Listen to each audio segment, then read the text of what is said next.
ஆக ரொம்ப கொச்சைப்படுத்துகிறாங்க. மக்கள் தான் வந்துட்டு உள்ளபடியே அவர்களுக்கு வாக்களித்த மக்கள் வந்து தலைகுனிஞ்சிட்டு இருக்க வேண்டிய நேரம் இது அப்படின்னு நினைக்கிறேன். இந்த 15 நாள்லேயே எல்லாரும் தலைகுனிஞ்சு போய் நிற்கிறாங்க. நிறைய ஓட்டு போட்ட இளைஞர்கள்லாம் பேசுகிறாங்க, நாங்களே எங்களுக்கு தெரியாமல் ஆப்பை தேடி வச்சுக்கிட்டோம்னு சொல்லிட்டு. அதற்கு முட்டு கொடுக்கறதுக்கு வழக்கம் போல் முட்டு கொடுக்கறதுங்கிறது அவங்க கட்சிக்கு ரொம்ப ரொம்ப இயல்பாக சாதாரணமான விஷயம். ஏன்னா அப்படிப்பட்ட வளர்ப்புகள் அவர்கள் சின்ன வயசுலேருந்தே அந்த ரசிக கூட்டம் வந்து பார்த்தீங்கன்னாக்கா முட்டு கொடுத்தே வாழ்ந்த கூட்டம். அவருக்கு அந்த அளவுக்கு வந்துட்டு சாமர்த்தியம் பத்தாது. எப்படி சொல்கிறது, ரொம்ப சிறப்பாக செயல்படக்கூடிய அளவுக்கு, மூளையை பயன்படுத்தக்கூடிய அளவுக்கு அவருக்கு சாமர்த்தியம் கிடையாதுன்னு நினைக்கிறேன். அதனால தான் வந்து பார்த்தீங்கன்னாக்கா ஜெயலலிதா அவர்கள் வந்து அவரை ரூட் மேப் போகிறது தான் வச்சுருந்தாங்க.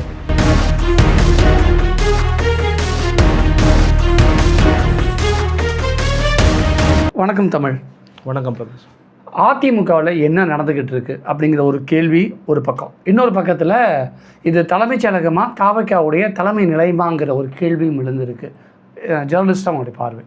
எஸ், அதுதான் ஏற்கனவே எதிர்கட்சிகள் வந்து கடுமையான விமர்சனங்கள் வச்சுருந்தாங்க. என்னென்னா, இந்த அதிமுக இருக்கக்கூடிய எம்எல்ஏஸ் வந்துட்டு ரிசைன் பண்ணுறாங்க. அதுவும் தேர்தல் முடிஞ்சு அந்த வாக்கு எண்ணிக்கை முடிஞ்சு கிட்டத்தட்ட 21 நாட்கள் கூட ஆகலை. அந்த 21 நாட்களுக்குள்ளார இந்த மாதிரியான ஒரு அசிங்கத்தை அரங்கேற்றிக்கிட்டு இருக்காங்க அப்படிங்கிறது தமிழக அரசியல் வரலாற்றில் இதுக்கு முன்னாடி நடைபெறாது அப்படிங்கிறது தான் எல்லோருடைய பார்வையாகவும் இருக்குது. இதுக்கு முன்னாடி இப்படி ஒரு சம்பவம் நடந்ததாக நம்ம பார்த்ததே கிடையாது. ஆக அப்பட்டமாக இது ஒரு குதிரை பேரம் அப்படிங்கிற குற்றச்சாட்டை எதிர்கட்சிகள் மட்டும் வச்சா பரவாயில்லை. இப்போ அந்த தாவேக்காங்கிற பொய்க்கால் குதிரையே தாங்கி பிடிச்சிருக்கொண்டிருக்கக்கூடிய அந்த கால்கள் இருக்குல்ல, காங்கிரஸாக இருக்கட்டும், விசிகாவாக இருக்கட்டும், காங்கிரஸ் இருக்கக்கூடிய ஜோதிமணி, விசிகாவில் இருக்கக்கூடிய திருப்பூர் தொகுதி முன்னாள் எம்எல்ஏ எஸ் பாலாஜி, இப்படி நிறைய பேர் வந்துட்டு கண்டனங்களை தெரிவிச்சுக்கிட்டு இருக்காங்க. இது வந்துட்டு அப்பட்டமான குதிரை பேரம்ங்கிறத எல்லாருமே சொல்கிறாங்க. இது ஜனநாயகத்துக்கு ஆபத்தானது. இந்த வழிமுறைக்கு நம்ம ஆதரவு தெரிவிக்க முடியாது. இது ஒரு படுகேவலமான செயலுங்கிறது எல்லாருமே வெளிப்படுத்துகிறாங்க. நீங்கள் சொன்ன மாதிரி தலைமைச் செயலகத்தில் வந்து தொடர்ச்சியாக அந்த அத்துமீறலை நம்ம எத்திக்கலாக அந்த விஷயத்தை செய்யக்கூடாதுங்கிறத எல்லாருமே கோரிக்கையாக வைக்கிறோம். ஆனால் வந்து பாருங்கள், இன்றைக்கும் திரும்ப இசக்கி சுப்பையா அவர்களை திருப்பி செங்கோட்டையன் சந்தித்து மீட் பண்ணி கட்சியில் அந்த இணைவு விழாவை நடத்தியிருக்கிறாங்க. ஆக ரொம்ப கொச்சைப்படுத்துகிறாங்க. மக்கள் தான் வந்துட்டு உள்ளபடியே அவர்களுக்கு வாக்களித்த மக்கள் வந்து தலைகுனிஞ்சிட்டு இருக்க வேண்டிய நேரம் இது அப்படின்னு நினைக்கிறேன். இந்த 15 நாள்லேயே எல்லாரும் தலைகுனிஞ்சு போய் நிற்கிறாங்க. நிறைய ஓட்டு போட்ட இளைஞர்கள்லாம் பேசுகிறாங்க, நாங்களே எங்களுக்கு தெரியாமல் ஆப்பை தேடி வச்சுக்கிட்டோம்னு சொல்லிட்டு. இன்னும் கிட்டத்தட்ட அந்த ஒரு 3 மாதமாவது ஒரு நல்ல பேர் இருக்கும், இல்லை வந்துட்டு அப்படி கடந்து அதுக்கப்புறம் தான் பிரச்சனைகள் எழுன்னு பார்த்தா, தொடக்கம் முதல்லே அவர்கள் செய்யக்கூடிய அந்த அரசியலே சொல்கிறேன் அடிப்படையில் ரொம்ப ரொம்ப ஆபத்தானதாக இருக்குது. அதற்கு முட்டு கொடுக்கறதுக்கு வழக்கம் போல் முட்டு கொடுக்கறதுங்கிறது அவங்க கட்சிக்கு ரொம்ப ரொம்ப இயல்பாக சாதாரணமான விஷயம். ஏன்னா அப்படிப்பட்ட வளர்ப்புகள் அவர்கள் சின்ன வயசுலேருந்தே அந்த ரசிக கூட்டம் வந்து பார்த்திங்கனாக்கா முட்டு கொடுத்தே வாழ்ந்த கூட்டம். அதே மனநிலையோடு தான் அந்த தலைமையில் இருக்கக்கூடிய ஆட்களும் இருக்கிறாங்க. முட்டு பயங்கரமாக கொடுக்குறாங்க. நல்லா முட்டு கொடுக்கட்டும். ஆல்ரெடி முட்டு கொடுத்து தான் அந்த ஆட்சி இருந்துக்கிட்டு இருக்குது. அந்த முட்டு கொடுத்த 4 கால்களை நீக்கிறதுக்கான வேலையை பார்க்குறதுக்காக தான் இந்த ஜனநாயகத்துக்கு ஒவ்வாத அப்பட்டமான ஜனநாயக படுகொலைன்னு சொல்லலாம். சட்டத்துக்கு மீறினதா அப்படின்னு கேட்டீங்கன்னா சட்டத்துக்கு மீறினது கிடையாது.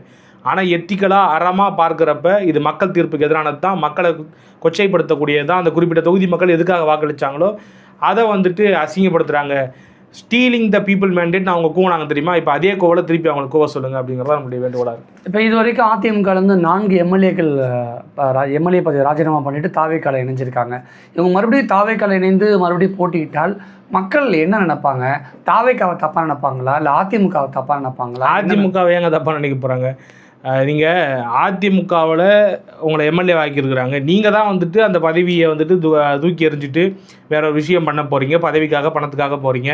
இது அந்த மரகதம் குமரவேல்னு ஒரு எம்எல்ஏ இருக்கிறாங்க, மதுராந்தகம் எம்எல்ஏ. அதெல்லாம் வந்து பார்த்திங்கனாக்கா அவங்கள எல்லாம் அடையாளப்படுத்தி எம்பி ஆக்கி எம்எல்ஏ ஆக்குனது அந்த அம்மா.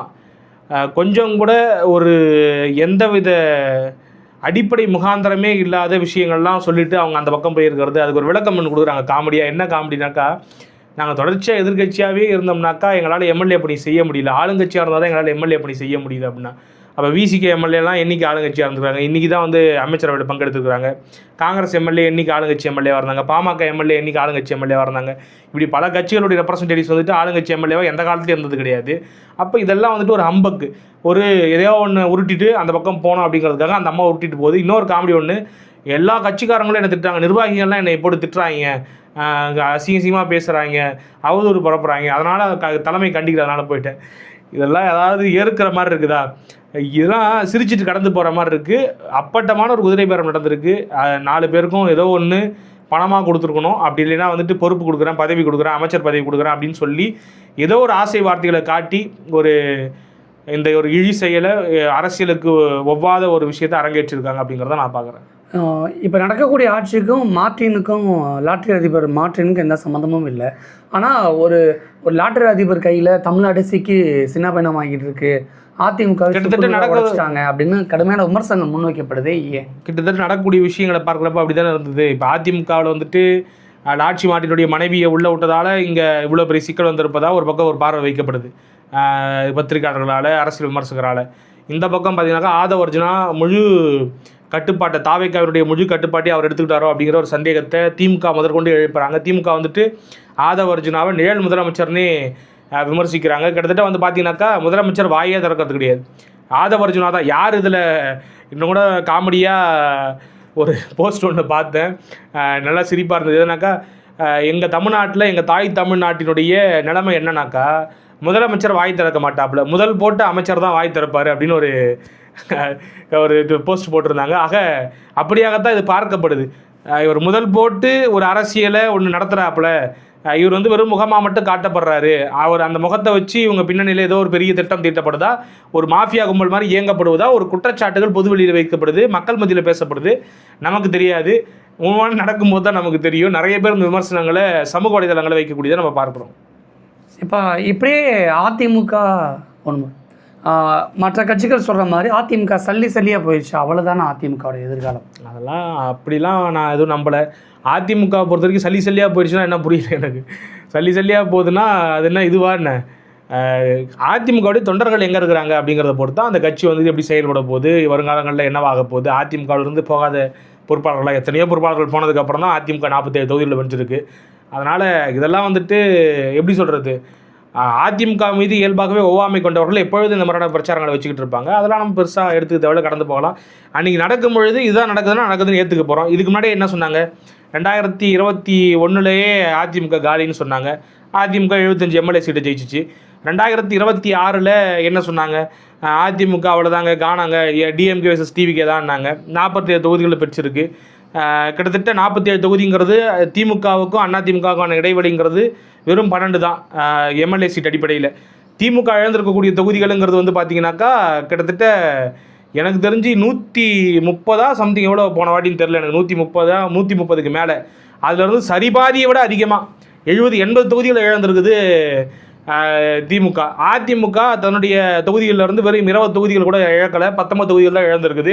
இந்த அலையில், இந்த நடிகர் அலையில், இந்த கவர்ச்சி அலையில் கூட. ஆக அதிமுக இன்னும் வலுவாக தான் இருக்குது. அதிமுகவுக்கு எங்கெங்கே பலவீனங்கள் இருக்குங்கிறத அதிமுக ஆய்வு செஞ்சு அவங்க களையணுமே தவிர, அதிமுக ரூரல் பேசஸில் ரொம்ப ஸ்ட்ராங்காக இருக்குது, வலுவாக இருக்குது. அதிமுக தொட முடியாத பல தொகுதிகள் இருக்கிறதா தான் நான் பார்க்குறேன். அது அதிமுகவை பற்றின கூச்சல் கூப்பாடுகள் எப்பொழுதும் இருக்கும், அது காலமுள்ள வரைக்கும் இருக்கும். என்றைக்கு அதிமுக டிஸ்மேண்டில் ஆகுதோ அன்றைக்கி நானும் ஒத்துக்கிட்டு போகிறேன், அவ்வளோதான். அது வரைக்கும் அந்த கூப்பாடு போகிறத நிறுத்தாமல் இருக்க மாட்டாங்க இவங்க. இன்றைக்கி அமைச்சர் செங்கோட்டையன் அவர்கள் பேசும்பொழுது தாவேக்கால குதிரை பேரெல்லாம் நடக்கலன்னு விளக்கம் கொடுத்துட்டு, திமுக தயவில் அதிமுக ஆட்சி அமைக்க போகுதுன்னு பேசும்பொழுது அதெல்லாம் ஏற்றுக்கிறீங்க, அதை விட பெரிய விஷயத்தை நாங்கள் பண்ணிட்டோன்னு ஒரு பக்கம் எதெல்லாம் ஏற்றுக்கிறாங்கன்னு சொல்கிறாப்புல, திமுக தயவில் அதிமுக ஆட்சி அமைக்க போகுது. திமுக தயவில் அதிமுக ஆட்சி அமைக்க போகுதுன்னு யார் சொன்னது? வெளில வந்து திமுக தலைவர் அதிகாரப்பூர்வமாக சொன்னாரா? அதிமுகவுடைய பொதுச்செயலாளர் அதிகாரப்பூர்வமாக சொன்னாரா? யாராவது வெளியில் வந்து சொன்னாங்களா? ஆனால் அப்படி ஒரு பேச்சுவார்த்தை நடந்தது உண்மை? அதிகாரப்பூர்வமாக யாராவது வெளியில் வந்து சொன்னாங்களா? அவ்வளோதான் கேள்வி. ஃபேக்ஷன் சண்டன் பிளவுன்னு வந்ததுக்கப்புறம் 4 பேர் கட்சி மாறதுக்காக, கட்சி தாவறதுக்காக என்ன பொய்ய ஒன்றா சொல்லுவான். இது எல்லாருக்கும் தெரிஞ்சது தான். மரகதம் குமரவேல் டிவிகேக்கு போய் சேரும்போது வேற என்ன எதிர்பார்க்க முடியாதுங்கிட்ட. 15 நாளில் அம்மாவினுடைய ஆட்சி அவர் கொடுத்துட்டாருன்னு ஒரு பேச்சை பேசுது. அதாவது என்னன்னாக்கா, இதெல்லாம் வந்து எவ்வளவு கேவலம். அம்மாவினுடைய ஆட்சியை கொடுத்துட்டாங்கன்னா தாராபுரம் சத்தியபாமான்னு நினைக்கிறேன். அம்மா பண்ணுற எல்லாத்தையும் ஒரு பண்ணிட்டார். 15 நாளில் யாராவது பண்ண முடியுமா? அந்த அம்மா எத்தனை வருஷம் முதல்வர், 20 வருஷம் முதல்வராக இருந்து எவ்வளவு திட்டங்களை கொண்டு வந்து எவ்வளவு பேர் வாங்கியிருக்கிறாங்க.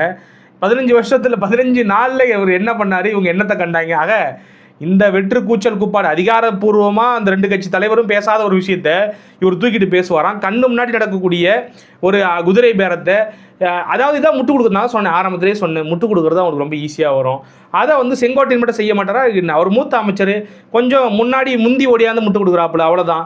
செங்கோட்டையனுக்கு பொதுவாகவே வந்து இயல்பாக, நான் வந்து இது கடுமையான விமர்சனம் நினச்சிக்காதீங்க, அவருக்கு அந்த அளவுக்கு வந்துட்டு சாமர்த்தியம் பத்தாது, எப்படி சொல்கிறது, ரொம்ப சிறப்பாக செயல்படக்கூடிய அளவுக்கு, மூளையை பயன்படுத்தக்கூடிய அளவுக்கு அவருக்கு சாமர்த்தியம் கிடையாதுன்னு நினைக்கிறேன். அதனால தான் வந்து பார்த்தீங்கன்னாக்கா ஜெயலலிதா அவர்கள் வந்து அவரை ரூட் மேப் போகிறது தான் வச்சுருந்தாங்க.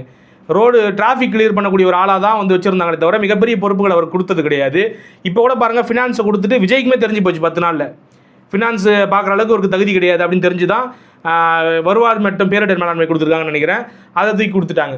ஆக இதுதாங்க அவர் சும்மா இன்னைக்கு அரசியலில் அவருக்கு ஒரு வாழ்வு கிடைச்சிருக்கு. திரும்ப திடீர்னு அடித்த காற்றுல அவரும் சேர்ந்து அடித்து மேலே பறக்கிறாப்புல, என்ன வேணால் பேசுவாப்புல. அவர் திடீர்னு அந்த இங்கே பாருங்கள், விஜய்க்கு இப்படி கும்பிடு போடுறாப்புல, எந்த எக்ஸ்டென்ஷனுக்கு பேசுவாப்புல. ஒரு கட்சியில் இருக்கக்கூடிய ஆள் என்னங்க பேசுவார், அதாங்க எதிர்பார்க்க முடியும். நம்ம செங்கோட்டையன் பேசும்பொழுது திமுக நாங்கள் எதிர்கட்சியாக செயல்படுவோம், 6 மாதம் அமைதியாக இருப்போம்னு சொல்லிவிட்டு இப்போ எதுக்கு எடுத்தாலும் தாவேக்கா அரசை குறை சொல்லிக்கிட்டே இருக்காங்க அப்படின்னு சொல்கிறாரு. இப்போ என்ன திமுக என்ன பண்ணட்டும்?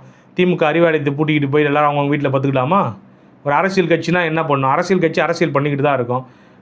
அவங்க என்ன சொன்னாங்கன்னாக்கா, பெருசாக போராட்டங்கள்லாம் நாங்கள் களமெடுக்காமல், இது வரைக்கும் திமுக எதுவும் போராட்டம் எதுவும் அறிவிக்கலையே, ரோட்டுக்கு வீதிக்கு வரலையே, மக்கள் போராட ஆரம்பிச்சிட்டாங்க. பொதுவாக அரசியல் கட்சிகள் போராட ஆரம்பிப்பாங்க. ஒரு கட்சி ஆட்சி நடத்துதுனாக்கா, அந்த ஆட்சி அதிகாரத்தில் சரியாக செயல்படலைனாக்கா, அதிமுக ஆட்சி நடத்தும் பொழுது திமுக போராட்டங்கள் எவ்வளோ பண்ணியிருக்குன்னு நீங்கள் பார்த்துருக்கீங்க. திமுக அதே மாதிரி திமுக நடத்தும் போது அதிமுக பெருசாக பண்ணதில்லை. அதிமுக வந்துட்டு பல்வேறு உட்கட்சி பிரச்சனைகளில் இருந்ததால் அவங்க பெருசாக கவனம் செலுத்தலை. அந்த மாதிரியான போராட்டங்களில் அதிமுகவுடைய கடந்த கால வரலாறுமே கூட பெருசாக அறிக்கை அந்த மாதிரியான கண்டனங்கள் தான் இருக்குமே தவிர போராட்டங்களை பெருசாக மேற்கொள்ள மாட்டாங்க. அங்கே திமுக சொன்னது என்னன்னாக்கா, நாங்கள் வந்து பெருசாக தொந்தரவு கொடுக்க தயாராக இல்லைனாக்கா, அதுக்காக என்ன மக்கள் வந்து அவதிப்படும் பொழுது வேடிக்கை பார்த்துக்கிட்டு கதவு மூடிக்கிட்டு உட்காண்டா இருக்க முடியும்? மக்களே வீதிக்கு வந்து போராடுறானே, மக்களை போய் கேட்க வேண்டியது தானே. தண்ணி வரல, கரண்ட் வரல, விவசாயிகள் இன்றைக்கி போராடுறாங்களே, ஏமாற்றிவிட்டீங்கன்னு சொல்லிட்டு 200 யூனிட் மின்சாரம் வந்துட்டு மாதம் கொடுக்குறேன்னு சொல்லிட்டு அதை ஏமாத்துறீங்க. கொடுத்த வாக்குறுதி சாத்தியமில்லாத இந்த விஜய் சொல்ல மாட்டான் அப்படின்னு சொல்லிட்டு சாத்தியமில்லாத பூரா சொல்லிவிட்டு இன்றைக்கி அதை சாத்தியப்படுத்த முடியாமல் சாக்கு போக்கு சொல்லிக்கிட்டு இருக்கக்கூடிய ஒரு அரசாகத்தான் இந்த அரசு இருக்குது. அதனால தான் இந்த அரசை வந்துட்டு சாறு இல்லாத சக்கை அரசுன்னு மக்கள் விமர்சிக்கிறாங்க. தமிழ்நாட்டில் அடிக்கடி கரண்ட் கட் ஆகுது. இதுக்கு வந்து இது உள்ள அரசியல் உள்நோக்கம் இருக்குது.